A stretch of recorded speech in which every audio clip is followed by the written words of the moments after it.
Je točno opoldne zadonelo na Slovenski cesti v Ljubljani. Nasmejane maturante je na začetku pozdravil predsednik Borut Pahor, Srečno, mladi ljudje! Nato pa so se zavrteli. Vzdušje je bilo danes v Ljubljani na vrhuncu. Noro, pač danes je naš dan in to je to, žur totalen, nimaš kaj. Ful dobro! Kako je bilo plesati? Super! Ja, zanimiva izkušnja, ker nas je res veliko. Dijaki so v oranžnih in črnih majicah v srednji šoli zaplesali v slovo.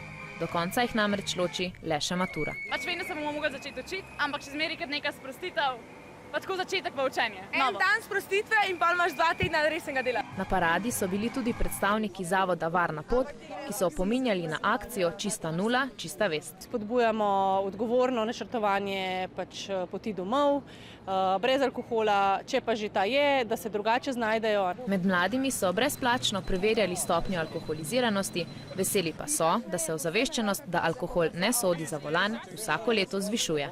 Mladi se alkoholu sicer niso povsem odrekli, a kot pravijo, Ne, pretiravanja ni nikoli z alkoholom, ampak sploh ne danes, ampak lih tako za volan ne bomo se usedali, ne, nobena, ne. Malo pa je treba, ne, za konc tega 4. letnika. Vendar pa je bila to morda zadnja maturantska četvorka, ki jo je organizirala plesna šola Urška Pro. Zaradi vsakoletnih zapletov so iz Dijaške skupnosti Ljubljana sporočili, da bodo drugo leto s pomočjo občine Ljubljana ulični ples organizirali sami.